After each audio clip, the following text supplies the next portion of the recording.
Entonces, ¿quién arranca? No importa que no alcancemos a terminar hoy todo lo planeado, pero vamos a ir evacuando. ¿Quién arranca, por favor?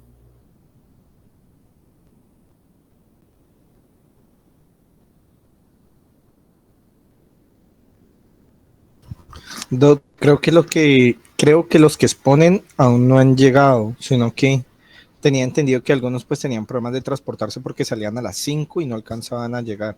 Entonces no estoy seguro. Yo tengo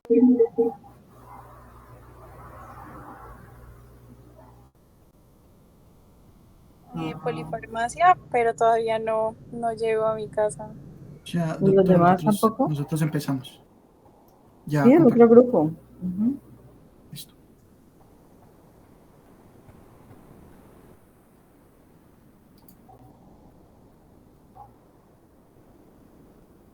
Doc, somos 12. ¿Cuántos hay ahorita? 12, falta una persona, ¿no? Falta una persona por entrar.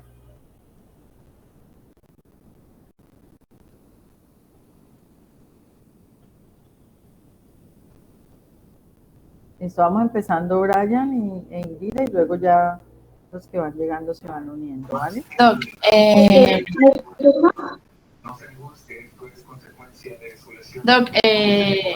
Juan Diego y María Isabel, ellos ya van en camino a la Sí, casa. tranquila. Se conectan. Recuerden ustedes, chicos, el que va a presentar, por favor, enciende la cámara para que todos lo podamos ver, ¿vale? Entonces, los que van a presentar siempre van a encender su cámara, los demás van a tener su micrófono apagado para que no haya distracción. En cualquier momento, chicos, ustedes pueden interactuar por el público y las personas deben responder inmediatamente, ¿listo? Arranquemos, pues.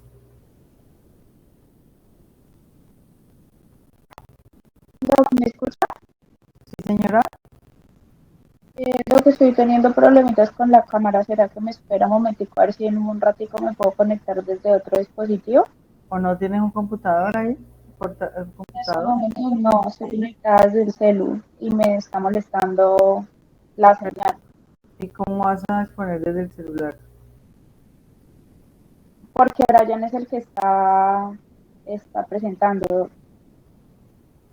Bueno, pero pues la idea es que ustedes estén ubicados en una parte donde puedan como atender la clase, prender la cámara, interactuar. Sí, espérame un segundito, si alguna cosa ya me conecto desde otro dispositivo y la enciendo.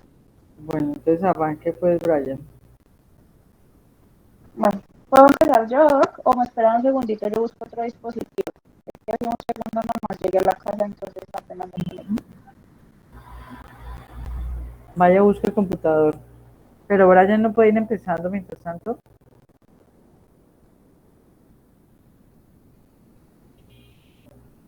Sí, doctora, entonces si algo empezamos por el caso. Claro, dale. Listo, ya lo coloco. Bueno, como tal, pues este es un caso acerca de síndrome de caídas. Es una paciente como tal de 82 años. Espera, prendo la cámara. Listo. Es una paciente Brian, de 80... ¿prendiste tu cámara? Sí, ya la encendí, doctora. Es que se me Bueno. olvidó. Bueno, ella es una paciente procedente de la ciudad de Cali, Valle del Cauca. Es una paciente que es jubilada, era costurera, vive con su hija, tiene escolaridad primaria. Y el motivo de consulta por el que ingresa es que le da miedo caminar, miedo caminar. Entonces, como tal, la paciente pues tiene unos antecedentes pues importantes, los factores de riesgo geriátrico, que tiene pues caídas, inmovilidad, incontinencia, es una edad mayor de 75 años y riesgo de apariciones de úlceras por presión debido a que pues la paciente está postrada. Tiene unos antecedentes patológicos de enfermedad degenerativa articular, hipotiroidismo, que se diagnosticó hace 5 años, caídas desde aproximadamente 2 años, y antecedentes patológicos de familiares que el padre falleció de POC.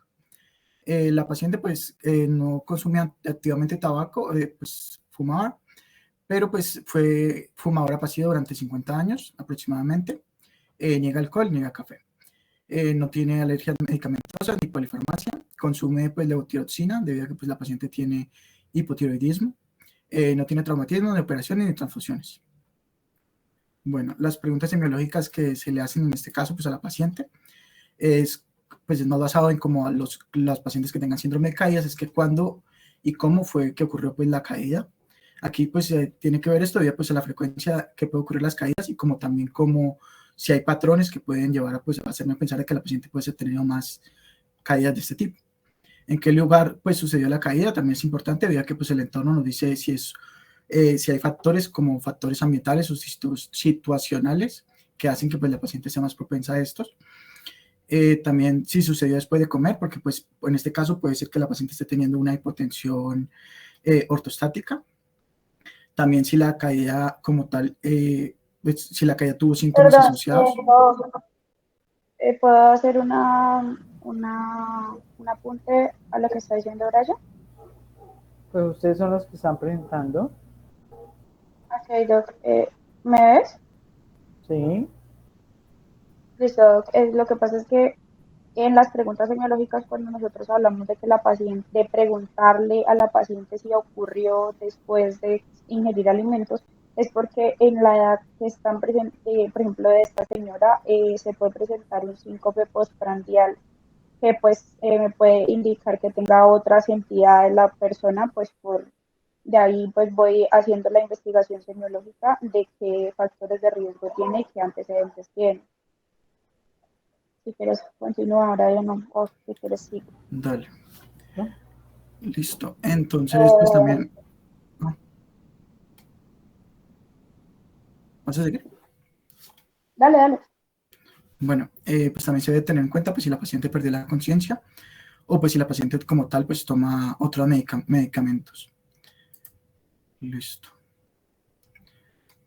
Entonces, pues. Bueno, dentro de los medicamentos que tenemos que tener en cuenta de lo que Brian está hablando es que pues los medicamentos que presentan ellos pueden ser los anticonvulsivantes o las benzodiazepinas o pues medicamentos que sean para antiarrítmicos o que sean hipotensores.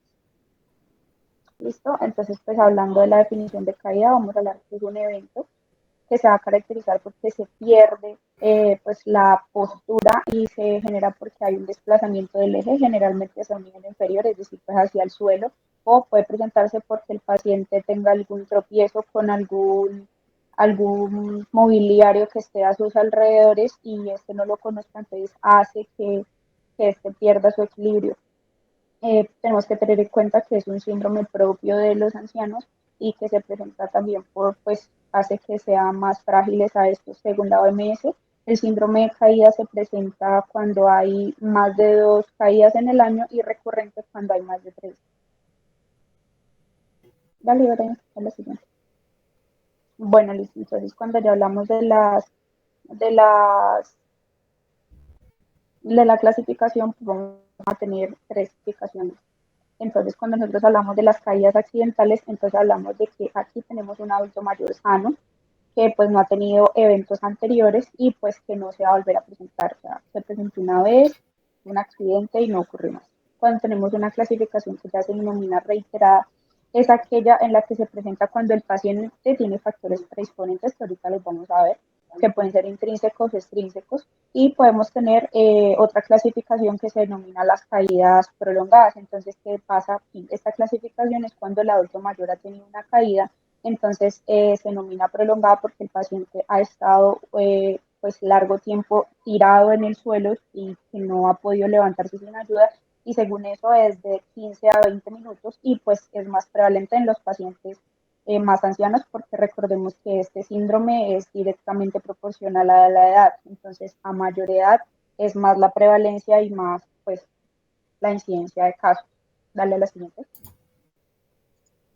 Bueno, entonces hablando directamente de los factores de riesgo que les mencionábamos, pues entonces vamos a tener los factores intrínsecos y otros extrínsecos. Los intrínsecos pues serán propios de la persona y van a ser independientes. Entonces aquí pues vamos a tener la edad, lo que les explicaba hace un momentico, o que el paciente haya tenido caídas previas. Recordemos que entre más caídas, pues eso hace propósito a que el paciente presente más. También pues porque tenga alguna alteración en la marcha, por ejemplo en el equilibrio, que tenga Alzheimer o que no, digamos que no tenga la suficiente fuerza en sus miembros inferiores, que esté ocupando ayudas ortopédicas, como por ejemplo en el caso de los ancianos que usan bastón. Cuando hablamos de que el paciente tiene deterioro del estado mental, como ejemplo, la demencia senil, o que esté usando los medicamentos, como lo dijo Brian hace un rato, que serían los hipotensores y los antiarrítmicos, o que tenga pues enfermedades crónicas, que tenga, por ejemplo, artritis reumatoide o que tenga compromiso visual, mejor dicho, cualquier compromiso sensorial, auditivo o visual, que haga pues que no preste mucha atención o que no pueda prestar mucha atención a los objetos y esto haga que pues pierda el equilibrio y se caiga, o que haya un compromiso osteomuscular en el caso de, pues, de que tenga una artrosis, por ejemplo, o pues que el paciente ya esté caquético por su misma condición de vejez y porque tenga otras enfermedades asociadas. Cuando hablamos de los factores extrínsecos, pues no serían propios de la persona, por ejemplo, ya hablamos del ambiente. Entonces, cuando hay poca iluminación, cuando presentan obstáculos y él no conoce este entorno, es un entorno nuevo para él, entonces, o que hayan dejado algo mal puesto y que no esté acostumbrado a que eso siempre esté ahí, que hayan pocos o escasos objetos protectores dentro de su vivienda, por ejemplo, los barandales de las escaleras, por ejemplo, o que tenga barreras, desniveles en el suelo, escalones, que el paciente utilice el calzado inadecuado, que se resbale, que no tenga buena adherencia, que pues si está en la calle que los semáforos sean de corta duración o que él se pase un semáforo que ya vaya a acabar y pues que haya movimientos bruscos en el transporte público que esté utilizando y eso haga que pierda el equilibrio y se caiga. Ya la siguiente, por favor. Bueno, entonces ya hablando puntualmente de la historia natural de la enfermedad, entonces, pues primero es una de las principales causas de comorbilidad en el adulto mayor. Entonces se va a presentar cuando son mayores de 65 años y pues a mayor edad más se van a presentar las consecuencias, van a ser mayores las consecuencias del paciente. Entonces esto se va a presentar entre un 15 al 28% y pues va aumentando el 35% serían los mayores de 75 años. Digamos que la causa de las caídas en el adulto mayor sería pues principalmente por que haya debilidad osteomuscular, que hayan riesgos ambientales como los que yo les explicaba, los obstáculos, que tenga hipotensión ortostática, que era lo que les explicaba Brian hace un rato también, que hayan alteraciones en la marcha, que haya uso de medicamentos, que sería un antecedente importante, y pues otras causas desconocidas. Da la siguiente, Brian, por favor. Bueno, entonces pues aquí vamos a tener algunas de las causas por las que se presenten caídas en el adulto mayor. Entonces, pues primero tenemos que vamos a tener 4 grupos, ¿verdad? Entonces serían las neurológicas, las musculoesqueléticas, las endocrinas, las psicológicas y los fármacos. Entonces, dentro de las neurológicas, es indispensable saber si el paciente tuvo pérdida de conciencia, como se los explicaba ya hace un rato. Entonces, aquí podríamos pensar en que el paciente haya presentado un accidente cerebrovascular, que tenga algún hematoma previo a una caída, que pues que haya sufrido, que tenga compromiso del estado mental como la demencia o que tenga enfermedad de Parkinson y esto haga que tenga problemas en la marcha, que tenga mielopatías o alguna neuropatía periférica y pues también el compromiso arteriovenoso estaría implicado. Cuando hablamos de las musculoesqueléticas, pues tenemos que pensar ya en patologías como la osteoporosis que van siendo propias de la edad o que tenga artrosis y esto haga que haya disminución de la movilidad en el paciente y pues esto haga que se presenten artralgias o el dolor a la movilización. Cuando hablamos ya de las endocrinas, hablamos esencialmente de la diabetes mellitus y del hipotiroidismo y las psicológicas es el miedo a no querer caminar, a no volver a caminar por una caída previa, que es lo que vamos a hablar en un ratico, que sería el síndrome post-caída, y también pues hablamos de la depresión que se puede presentar en el adulto mayor. En los fármacos, pues lo que les explicaba, que sean hipnóticos, que sean benzodiazepinas en general. Dale la siguiente, Brian, por favor. Bueno, pues ya está. Bueno, ¿Qué más entonces, necesitas? pues como tal, pues la presentación del caso que tenemos es una paciente femenina de 82 años, de procedencia urbana, jubilada, que fue costurera hace muchos años, de escolaridad primaria. Sus familiares refieren que la paciente ha sufrido de varias caídas en los últimos 2 años y 2 en los últimos 6 meses. Y hace 20 días que fue la última caída que ocurrió en la casa de una de sus hijas, donde estaba residiendo hace un mes, en la habitación donde duerme, la cual es amplia y con escasos muebles y cayó encima de una caja de libros. Pues como tal, pues la paciente fue auxiliada y se refirió que no perdió la conciencia ni presentó pues como tal relajación de esfínteres. Y desde la caída comenzó a negarse a caminar y aparecieron pues escoriaciones en la región glútea y miembros inferiores. Bueno, entonces como tal, pues la paciente cuando llegó se le hizo un examen físico. En el examen físico, pues importante, pues las ulceraciones que ocurren en la región glútea, que son de aproximadamente 2 centímetros de diámetro, eritema cutáneo que no palidece y con pérdida parcial del grosor de la piel, que afecta a la epidermis. Entonces, unos tipos de úlceras superficiales que tienen un aspecto de abrasión. Y pues esto fue lo único como tal en el examen físico. La paciente como tal pues no deambula y está en decúbito con panículo de pozo conservado. En el diagnóstico, pues la paciente se le realizaron unas escalas que se le aplicaron, que son las escalas de Tinetti, que dio equilibrio 0 de 16, marcha de 0 de 12 y en un total de 0 de 28. También importante pues el índice de CATS, que dio dependiente para las actividades básicas, y el índice de Lawton, que dio dependiente para las actividades instrumentadas, y el MSE, que dio 24 puntos. Entonces, como tal, pues la escala de Tinetti es una prueba que evalúa pues como tal el equilibrio de la marcha, como dije anteriormente, y esta pues está en el puntaje máximo, que es de 28, se divide en dos secciones, que es el equilibrio y la marcha, que es el equilibrio pues de 16 puntos y la marcha de 12 puntos para dar pues el puntaje de 28. Y pues entre más bajo sea el puntaje, más indica un mayor riesgo de caídas. El índice de CATS como tal es una escala que pues como tal evalúa la capacidad de la persona pues para realizar lo que es actividades básicas de la vida. Pues tiene unos como tal de bañarse, vestirse, usar el retrete, la movilidad, la continencia y la alimentación. Y entre pues más es el puntaje más bajo, mayor es la dependencia del paciente como tal. La escala de Lawton y Brody, esta pues como tal es una escala que evalúa como tal las actividades que puede hacer el paciente pues en la vida diaria, que son pues como cocinar, hacer compras, el cuidado de la casa. Y el puntaje bajo como también pues va a indicar como tal mayor dependencia para hacer estas actividades. Y el MS modificado, pues esta prueba como tal es el estado mental de la paciente y el puntaje máximo es de 30 puntos. Un puntaje bajo pues va a indicar mayor deterioro cognitivo. Y esta pues la última que no la tiene la paciente, pero es la escala de Downton, que como tal pues mira lo que es caídas previas, medicamentos, déficits integrales, estado mental y deambulación.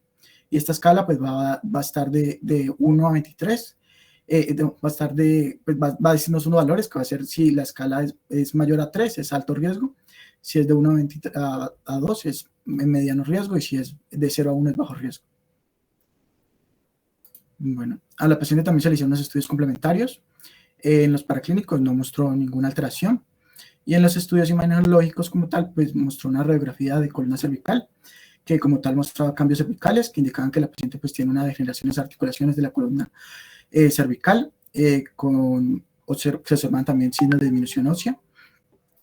Y en el ultrasonido sonido del hígado, pues mostraba un hígado en tamaño normal y sin alteraciones en este campo. La conducta que se tomó con la paciente, pues como tal, fue pues ingresarla y se le realizó pues una evaluación exhaustiva, se le plantearon los problemas que tiene la paciente, que son caídas, inmovilidad total, úlceras por presión glútea derecha, trocantérica izquierda y en rodilla izquierda, en todas el estadio 1. Pues el tratamiento que se llegó a la paciente pues fue levotirosina para tratar pues su hipotiroidismo, movilizar cada una hora y media, se utilizó pues colchón antiescara, entrenamiento vesical para retirar la sonda que se le había colocado, fisioterapia como tal, y el tratamiento del alta que se le tomó pues fue mantener los ejercicios que ya se le habían programado. Pues en este caso pues se le inculcó pues tomar un programa de Tai Chi, también andar en andador y eliminar pues como tal los riesgos domiciliarios que se le detectaron y crear pues como tal entornos seguros. La paciente pues se mantiene en seguimiento médico y se consulta clínica para las caídas para seguimiento.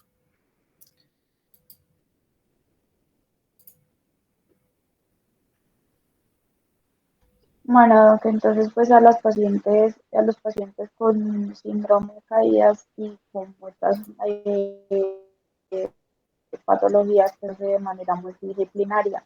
Entonces pues se debe tener en cuenta la polifarmacia, de acuerdo que lo que les explicaba ahora, que hay fármacos que pueden generar que haya pues hipotensión, bueno, otras manifestaciones que hagan que sean propensos a caerse y pues variar la dosis, alternarla para volverlos un poco más pues menos dóciles hacia las caídas. La otra es pues que haya ortostático, entonces pues es tratamiento se puede hacer por medio de fisioterapia y hay otra, el uso de mesa basculante para, digamos, tratar las causas de síncope y utilizar las medidas de compresión para evitar, por ejemplo, el síncope bajo vagal cuando esté, digamos, de pie pues, por mucho tiempo. Entonces, eh, doctor, tengo mi cámara encendida, ¿usted me ve? Sí, sí, lo digo porque Brian ahora presentó sin cámara. Ah, ok. Está bien. Ok, bueno, también tenemos que tener en cuenta que la paciente tenga otros síntomas u otros signos, entonces que la paciente me manifieste que tenga vértigo, entonces mientras yo no trate ese tipo, esa causa que me va a generar desequilibrio, pues entonces voy a seguir, digamos, teniendo otro factor de riesgo más para que el paciente presente más caídas, que el paciente tratar las otras enfermedades como la osteoporosis, como estamos explicando ahora, ya sea con fortalecimiento y pues con los fármacos, también la kinesioterapia, que sería pues ya ayuda con el fisioterapia para mejorar la condición física. Recordemos que ellos principalmente tienen pues debilidad muscular y entonces pues la fuerza está disminuida, la amplitud del movimiento también y pues la terapia ocupacional en el que podemos hacer, digamos, modificaciones en el espacio de la casa para que el paciente se mueva mejor o, digamos, un paciente que tenga la posibilidad con una casa, por ejemplo, de que sea de 2 pisos para que no ocupe el piso en el que más se le va a dificultar la movilidad.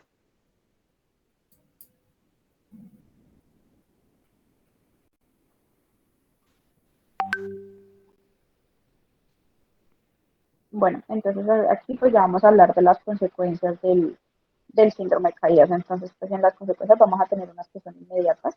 Entonces, pues las inmediatas van a ser, pues, digamos, lo que se va a presentar después del golpe, que va a ser la contusión, el hematoma, que haya presentado, o sea, depende del golpe, que puede presentar una luxación o, pues, digamos, afectación y fracturas, que ya sería como lo más grave que puede presentar la paciente. Las secundarias, es decir, que ya pues, primero, que se vuelven más frágiles, que los pacientes, digamos, empiezan a tener miedo a movilizarse, entonces genera inmovilización y con esto pues conlleva a otro tipo de eventos. La mortalidad, recordemos pues cuando ellos son más frágiles y si se presentan pues fracturas de huesos grandes, puede generar alguna, digamos, algún sangrado importante y pues aumenta las comorbilidades y pues las últimas serían las psicológicas. Dale la siguiente.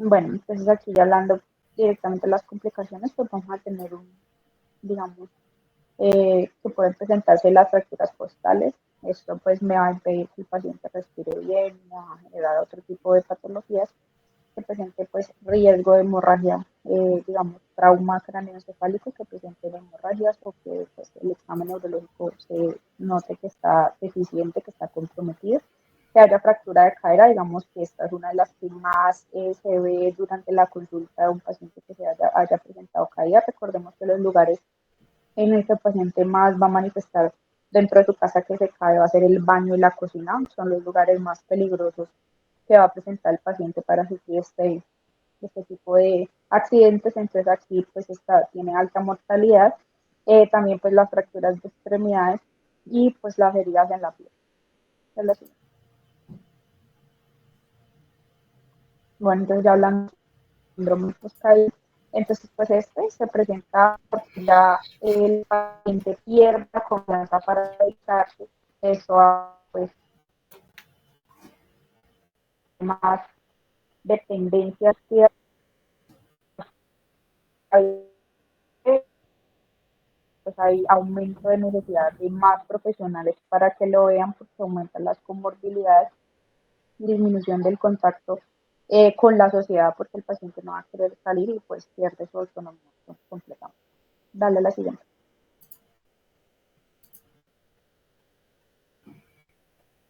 Bueno, entonces pues ya el tratamiento de este síndrome post-caída pues va a ser primero pues mejorar el estado de ánimo del paciente para, como, digamos, tratar de regresar la confianza en sí mismo para que se movilice y recupere un poco su autonomía, reducir digamos, la ansiedad que puede generar el efecto de movilizarse, de utilizar sus músculos.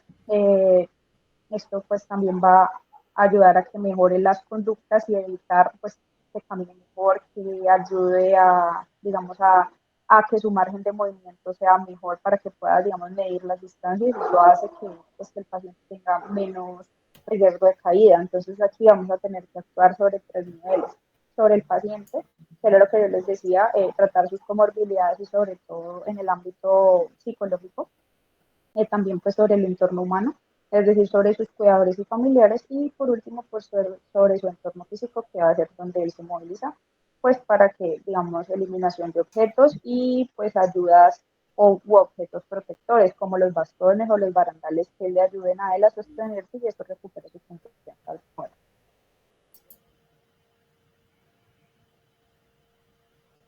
Gracias.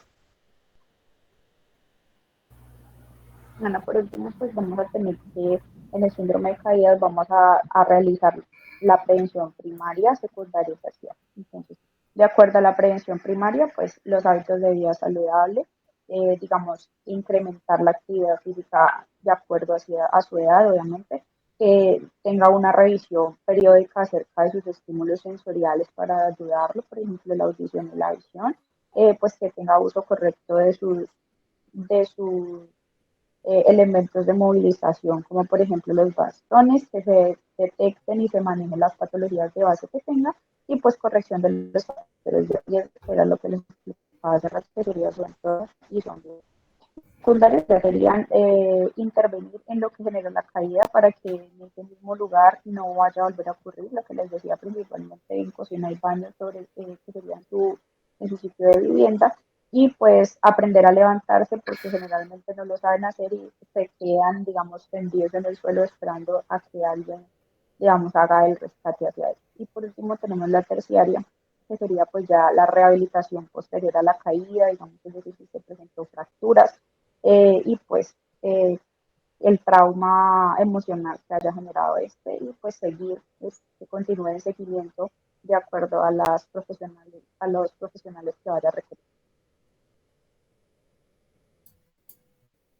Bueno, y para terminar, pues los puntos claves que nos queda de esto es que pues las caídas no siempre van a ser como tal accidentes, y que deben tener en cuenta pues también como tal lo que es los factores intrínsecos y extrínsecos de cada paciente.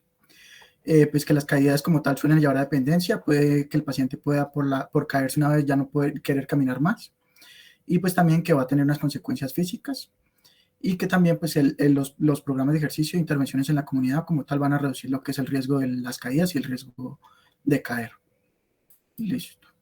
La bibliografía, y muchas gracias.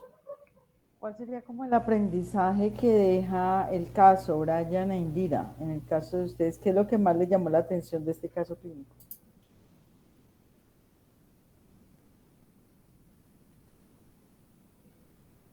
Pues yo, tal vez, digamos, el tiempo en que estuvo la paciente en consultar, y que pues esto haya generado ya el síndrome post-caída, que es cuando el paciente ya le da miedo, digamos, ser autónomo y se vuelve más dependiente.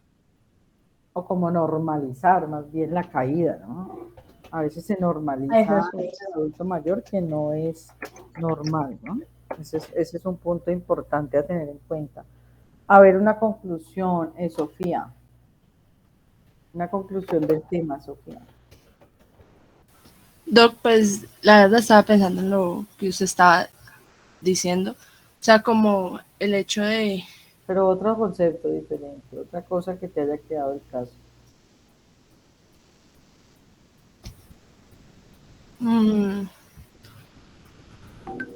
pues no sé, Doc, o sea... Ay. ¿O qué te quedó claro? Sí, dime un concepto de que yo... Pues buscar como todos esos factores que pueden estar también llevando, o sea, como dejar de pensar que se caen, pues el adulto mayor se cae porque es adulto mayor, adulto maduro, sino también pensar en todas esas cosas, medicamentos o factores que hacen que pueda desencadenarse el síndrome. Ok. Brian, ¿qué aprendizaje tuviste de este caso? Pues, doctora, como tal, pues en el caso, pues yo diría que pues como tal que los pacientes, inculcar a los pacientes que consulten antes, porque por ejemplo, pues la paciente llevaba 2 años que había tenido varias caídas, ¿no? Y posteriormente a eso había caído dos veces más en los últimos como tal 6 meses. Entonces, pues si la paciente como tal pudiera haber pues, consultado antes, no hubiera pues, presentado lo que fueron las complicaciones, que fueron las úlceras que se le provocaron pues, por estar prostrada por tanto tiempo. Entonces diría como pues inculcar también a los pacientes que si están presentando pues muchas caídas, pues que consulten antes pues eso, buscar antes pues ayuda.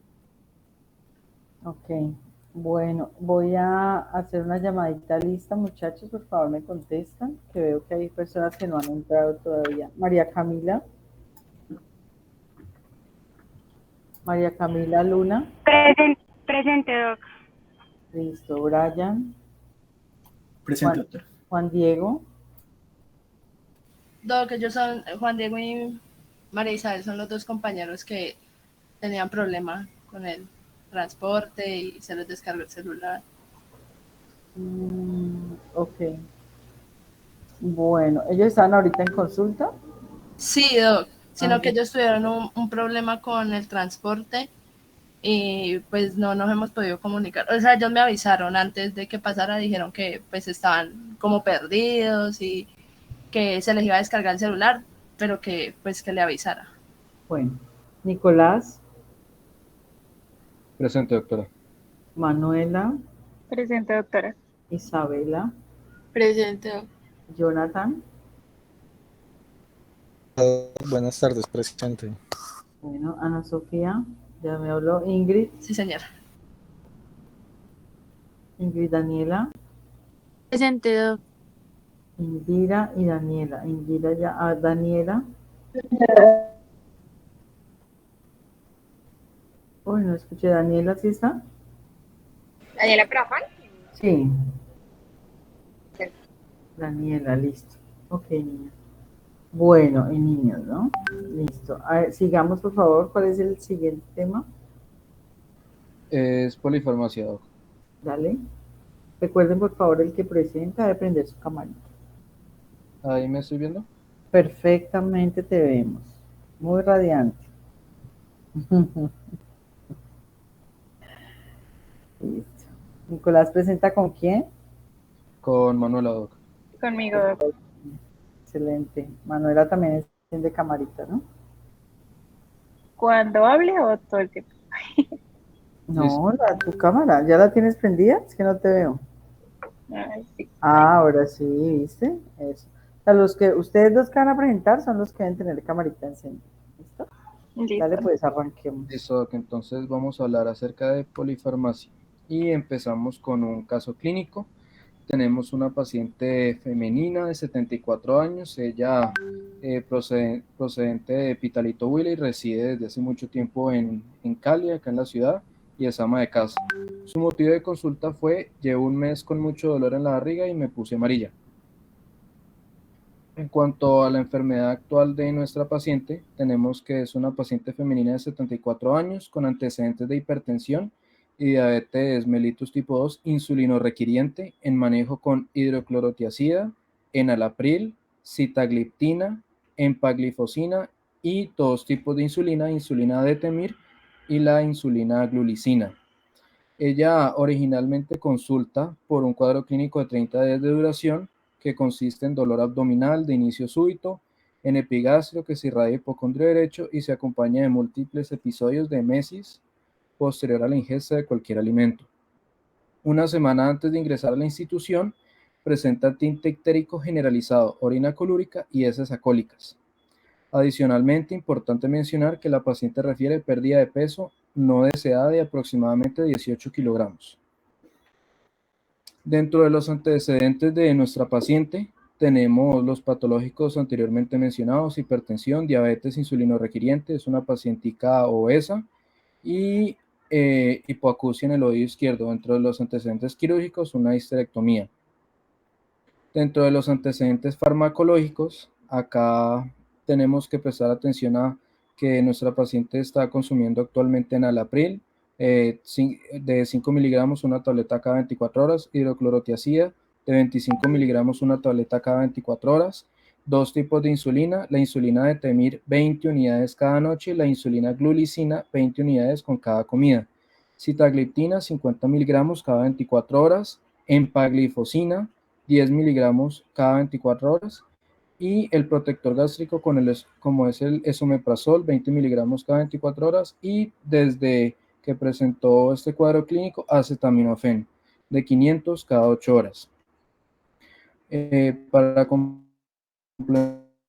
un poco la penicilina, niega exposición a tóxicos, importante antecedentes familiares de SEA gástrico por parte del padre y el hermano, y de hipertensión y diabetes por una de las hermanas. Acá me importante notar el número de fármacos que consume esta paciente actualmente, que ya mucho más adelante se hará un pequeño análisis al respecto.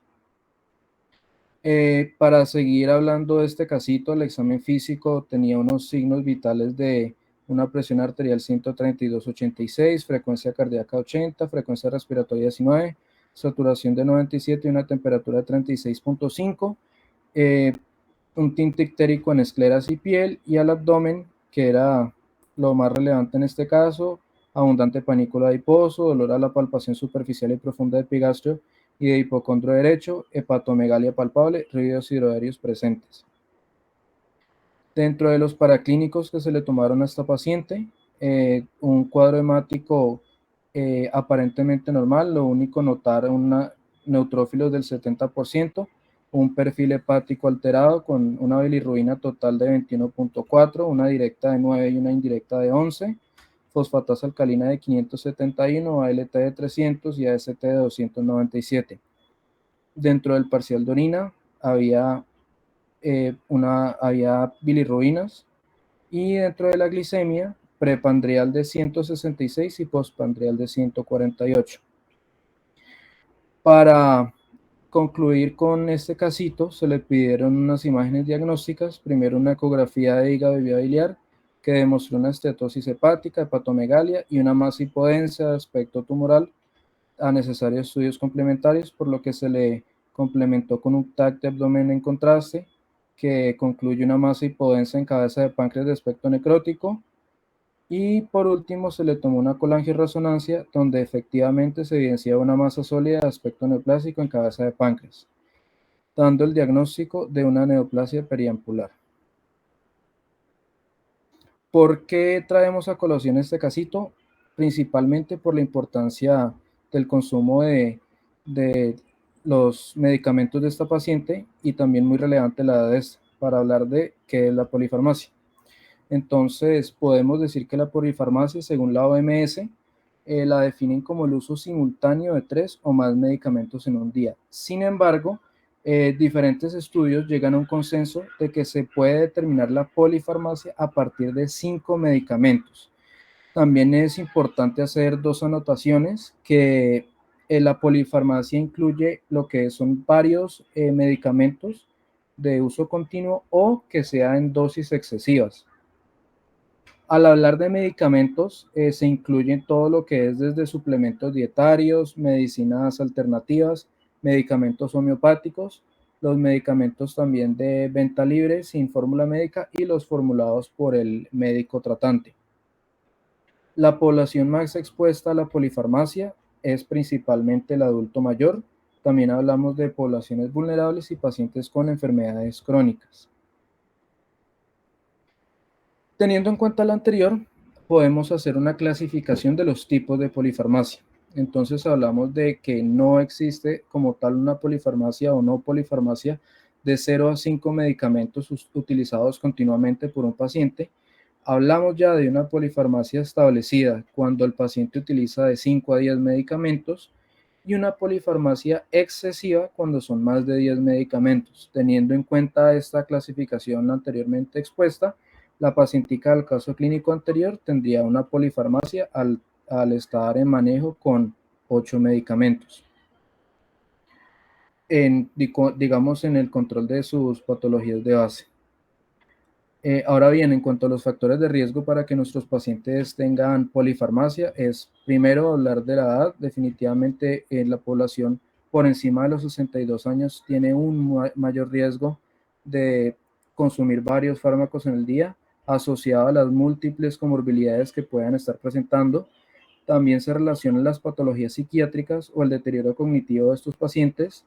También en pacientes que están en hogares de cuidado, en residencias geriátricas, pacientes con discapacidades o dolor crónico, en pacientes donde hay una inadecuada prescripción, consulta de varias especialidades y una inadecuada educación de cuidadores y pacientes. Como en muchas ocasiones se observa en la consulta externa, no todos los pacientes tienen claridad acerca de los medicamentos que consumen. Por eso se puede llegar al error de sobreescribir algunos medicamentos, digamos que de cierto modo provocando en algunos pacientes estas polifarmacias. Por eso es importante tener en cuenta que hay ciertas consecuencias para nuestros pacientes. La primera, aumenta la complejidad de administración de los medicamentos. La segunda, aumenta efectos adversos farmacológicos. También se aumenta de que en caso de que estos pacientes estén hospitalizados, esto puede aumentar los costos, tanto para la institución como para el sistema de salud. Pueden aumentar los errores a la prescripción de medicamentos, aumenta también la mortalidad de nuestros pacientes, disminuye la adherencia a los medicamentos, especialmente a los medicamentos esenciales para el control de sus patologías de base.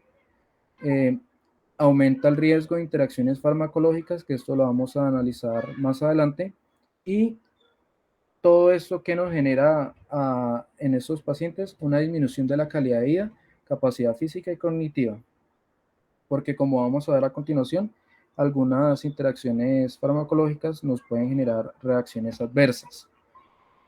Hablando puntualmente de este tema, las reacciones adversas medicamentosas o RAMS es un efecto adverso nocivo para la salud de nuestros pacientes que no es deseado ni esperado por el médico tratante. Esta reacción adversa se relaciona en cuanto a la dosis, a dosis de medicamentos que se usan tanto como profilaxis, diagnóstico o tratamiento de alguna enfermedad.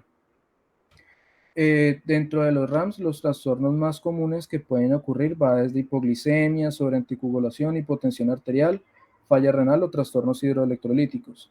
Y como hemos venido hablando, nos afecta principalmente la calidad de vida de nuestros pacientes. Nos aumenta en relación al tema que se expuso anteriormente, hay un mayor riesgo de caídas, mayor riesgo de confusión o deterioro físico y cognitivo de nuestros pacientes. Hablando puntualmente de nuestro territorio, en Colombia se realizó en 2016 un estudio que llegó a concluir que había una frecuencia de 6.8% de la población adulto mayor que presentan reacciones adversas a medicamentos. Dentro de estas reacciones, la más común fue las gastrointestinales, dentro del 48.1%, y el segundo lugar en cuanto a las endocrinas y el metabolismo en el 37%. Todo esto es importante tenerlo en cuenta para lo que vamos a hablar a continuación. Dentro de estas RAMS o estas reacciones adversas podemos hacer una clasificación. Se clasifican en dos partes, hablamos de tipo A o tipo B, tipo A intrínsecas y tipo B aberrantes. Para dejarlo de una forma más sencilla, las tipo A podemos decir que son las modificables porque se relacionan en cuanto a la dosis de los medicamentos, son predecibles y son las más frecuentes que pueden ocurrir en nuestros pacientes. Mientras que las tipo B o aberrantes son las no modificables porque se relacionan a la hipersensibilidad de algún componente o de alguna sustancia de los medicamentos por parte del paciente, son poco predecibles y afortunadamente en este caso menos frecuentes para nuestros pacientes. Continuando con las tipo A, como les se ha venido hablando, encontramos algunos de los ejemplos, por ejemplo, en el caso de la aspirina, cuando se excede la dosis base de la aspirina se puede presentar acidosis metabólica. En el caso de la acetaminofén, una insuficiencia hepática. Hablamos también de efectos secundarios más comunes cuando hay una sobredosis de ciertos medicamentos como náuseas, dolor de cabeza. Algunos medicamentos pueden generar nefrotoxicidad y dentro de los efectos secundarios más comunes, diarreas o alteraciones gastrointestinales, comúnmente en el uso de antibióticos al destruir, digamos, o al modificar las bacterias en el tracto gastrointestinal. Como vemos en el tipo A son reacciones ya estudiadas, esperadas, por lo que son más fáciles de determinar y de manejar en nuestros pacientes. Hablando un poquito más de los sistemas, dentro de las reacciones adversas en el sistema cardiovascular encontramos lo que es hipotensión ortostática, alteraciones del ritmo cardíaco, dentro de las alteraciones hidroelectrolíticas por insuficiencia renal aguda, dentro de las alteraciones neurológicas, algunos medicamentos nos pueden generar en nuestros pacientes agitación, confusión, síndromes extrapiramidales, dentro de las alteraciones digestivas, lo que es el estreñimiento, diarrea o vómito, y dentro de las alteraciones renales, principalmente la incapacidad